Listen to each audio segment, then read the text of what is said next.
Hey everyone, it's Desiree. I am here with Spellbinders, and we're going to create not a card, but rather a flip book using the Fun Stamper's Journey stamp set of the month, and this is for August.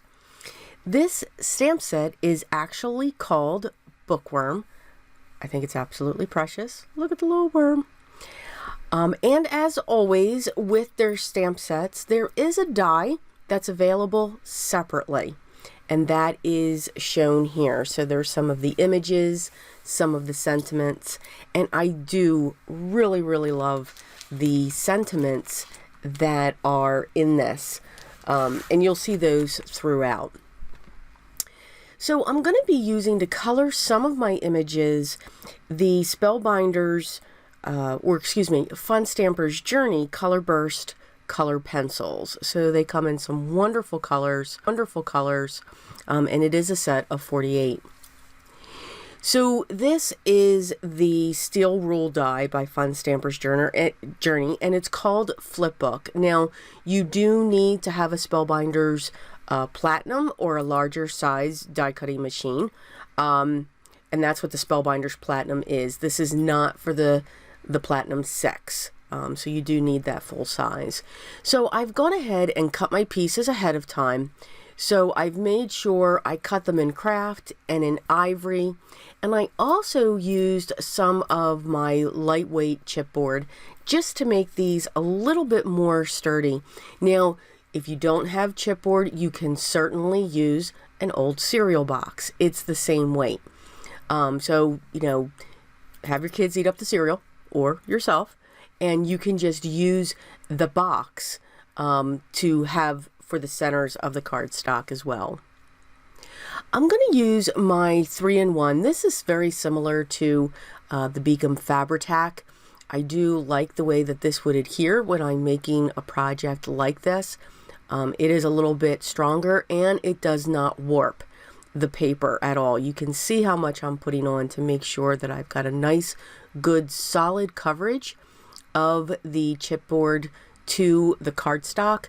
I don't want to leave any areas missed. And then I do use the brayer that's available for the tool-in-one just to smooth that out and to level out the glue. Again, this glue is actually alcohol based if I remember correctly. So there is an odor to it if you are sensitive to that. I could be numb with it. Not quite sure, but just to let you know, but it does give a nice solid hold, and again, your papers will not buckle with this. There's no water with it.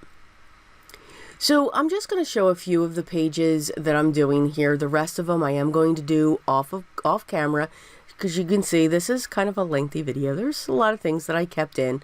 But kind of the similar things, I did remove those. So you can see with your pages, you get 3 different sizes. You get a cover page. So I'm just going to place these in an order. I'm going to set down my covers. I wanted to make sure that the craft paper is on the outside, both for the front and the back. And now I'm just going to layer the pages, and I'm going to stagger them. You don't have to. You can keep all the short ones to the front and then the medium size next and then the longer ones behind that.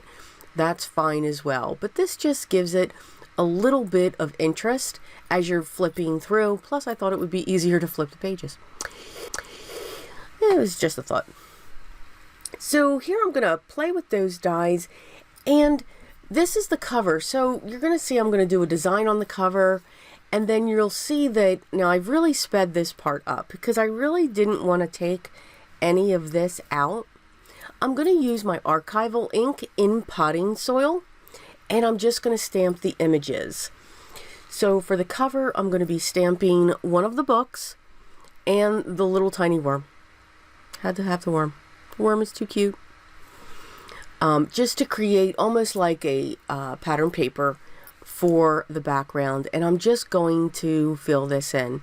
I'm not going to worry so much on the left hand side where the holes are. They will be covered by the decorative edges that also come onto the die as well. So now I'm going to pick some of the pages to stamp the images on. And you can see I'm just going to flip through the pages and I'm just going to keep grabbing the images.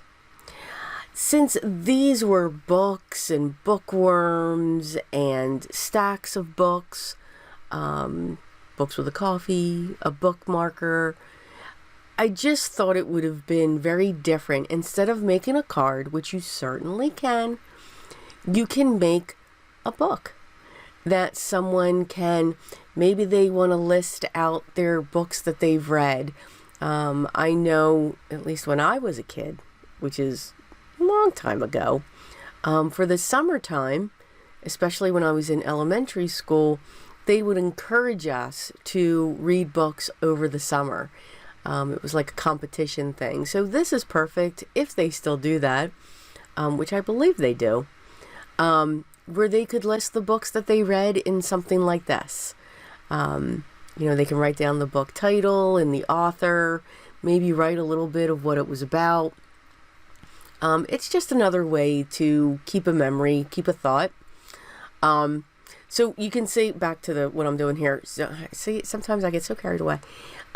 So on each of the pages, again, I'm not stamping every page.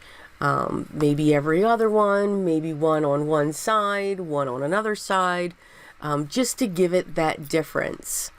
So on that page, I created another pattern paper with the bookmark, and then on opposite that, I'm going to add the book with the little tiny tea mug on top of it. I'm going to add the bookmark off to the side, and then I'm just going to come in with the bookworm again, just to decorate that last page.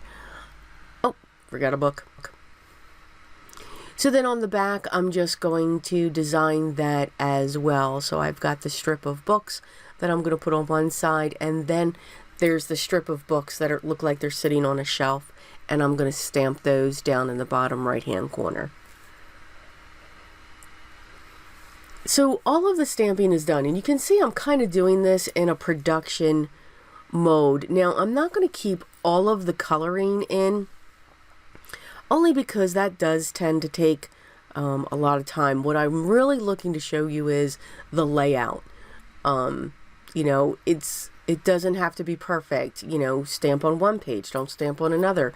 Skip 5 pages, then stamp. You can certainly do that. So for the cover, I'm just coming in with a dark brown from the colored pencils and just creating the shadows. So here I'm going to real quick flip through the pages to show you what I've colored. You can see some of them I didn't color, some of them I left alone. Some of them I just colored in one section just to make that image pop. I just added shading in the coloring.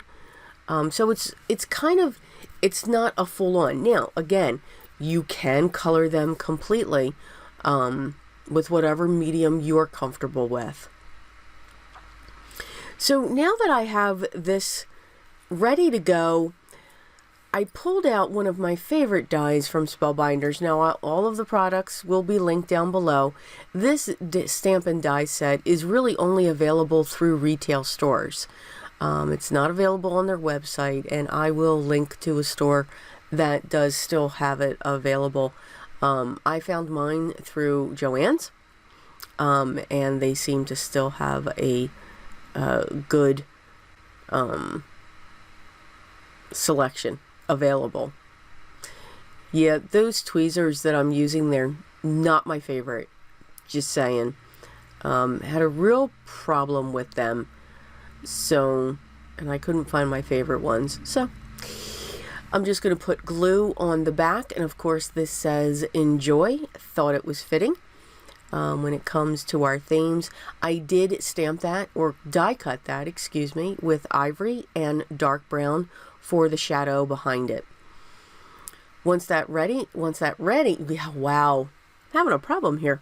Once that is ready, I'm just going to set that up onto the cover. I'm trying to make sure I don't lose where these pages are going.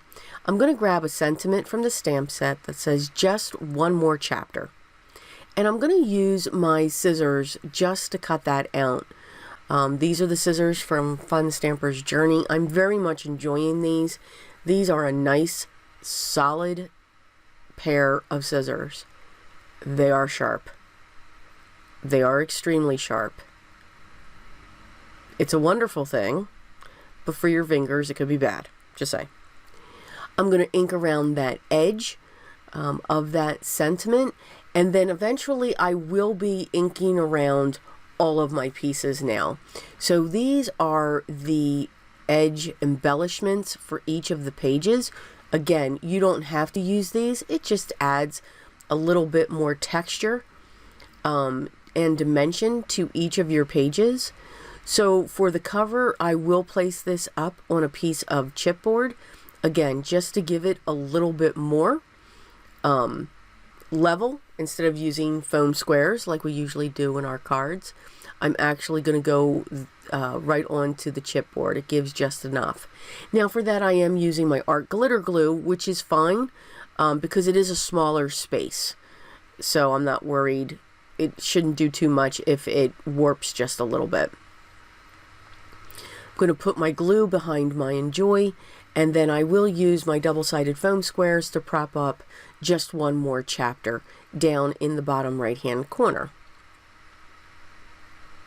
And of course, I throw that, and then it sticks to my finger.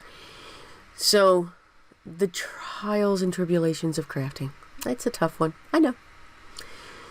So, the cover is now done. So, now I'm just going to go through, and now what I'm thinking about here is, do I want to continue with the edges, or do I want to continue with the sentiments? So I decided to go with the sentiments, just so that I know where they would be placed. I should have waited until after I put the edgings on, the edging embellishments, but I was okay. I stayed away from those edges. Again, you're covering up the area where the holes are. And there's one edge that kind of really comes out pretty far. So in case I got too close to that, I could have covered up the sentiment. But we were okay with that, and you'll see that. So you can see, again, same thing that I did with stamping of the images. Some pages I'm going to put a sentiment, some pages I'm not. This stamp set does have 4 sentiments, so there will be repeats. And that's fine. It could inspire them for what to write in their flip book. It all depends upon them and what they want to do. So, of course, here is where I'm just going to ink around the edges. And when I ink around the edges on this, I do go around both sides. So when you're inking around the edge, you're really only hitting one side. So for your flip book, you want to make sure, since you're turning these pages, that you are going to the other side as well. So yes, you get to see me ink a lot of pages here. Hence the reason why I sped it up just a little bit. The ink that I am using, I know, surprise, surprise, it's not the vintage photo, but this is my second favorite, and it's the archival ink, as before, in potting soil. Now, this is very close and resembles the vintage photo, and the reason why I sometimes tend to use this when it comes to either my books or my junk journals is because it's not water reactive. It doesn't mean I don't use my vintage photo ink in either of these projects. I do. So I'll grab either or, but I do sometimes lean towards the archival ink so that it, the person that's using this doesn't get brown fingers. Only the creator can have the brown fingers from the inks. So now I'm just going to go through. These are the different types of edge embellishments that come with that steel rule. So I will be inking through these as well and gluing them down. Now, you can choose all the same size. I chose to use all of them and then just sporadically place them throughout this book. So no two will match. And that's the one that kind of comes out just a little bit far because it's got that far point. And then the half circle kind of comes out far too. So again, it's just something to think about. I'm not using the chipboard behind these pieces. I only did that for the front, and I'm only going to do that for the back. Again, I want those two areas to have a dimension. These pieces do not need to have that. Doesn't mean you can't though. Remember, it's your project. So I'm just going to continue to use, since these are small, I'm going to continue to use my art glitter glue to continue placing these throughout the book. And I do put one on each page for each side. And here is our pages completed. They are colored, they are glued, and now I'm going to put my rings. So the rings, I get mine from my local dollar store. I think this ring's about 1.5 inches. I think that's, you really don't want to go too much smaller than that, because in case if they add more embellishments to this, I mean, they could add stickers, they can add, you know, popped up images and so forth. So in case they do that, you want this to be able to expand. So I think at least a 1.5 inch ring is going to be perfect. You can go up to a 2 inch, whatever size you want. I just grabbed some of my organza ribbon from my stash, and I cut 2 pieces each, and I'm just tying them in knots onto the rings. Now you can fill your rings up solid with all of these ribbons and all kinds of ribbons. I just chose the 3 colors and thought that filled it up just fine. You can have tassels coming through this. I know you're all thinking, well, she's not putting a tassel. You can put some twine, whatever you're looking to put. So you can have some fun with just tying these in a knot for the ring to really fill it up. So once that last one's there, I just play with their placement, see what looks best. And here's our book. So now we're just going to real quick flip through that. Again, it's just a way, another way to hold on. I was thinking, can I make a pocket here? Can I make a tuck? And decided against it. It's just another way to show, to write down your memories, write down your thoughts. This would be a great gift for somebody who likes to read. So there's many possibilities on this for somebody. So again, it's just a different type of a project using stamps. You can use dies. It just doesn't always have to be a card. They can be some really fun projects that I know someone would truly enjoy. So as always, the products that I used will be listed down below, along with the links to the Spellbinders blog, to the Gallery of Inspiration, and of course the link to go to their club page where all of their clubs are available and ready for subscription if you're interested. So all of that will be linked down below. If you have any questions or comments, please make sure you leave one, and I will make sure I get back to you as soon as I can. I want to thank you so much for stopping by once again and just taking the time to watch the video. Hope I gave you a few tips and tricks along the way. If you haven't already, I'd love for you to subscribe. Make sure you ring the bell because it's always something different next. I hope everyone's having a great day. Remember, take care, but remember what's most important for me. Always be creative.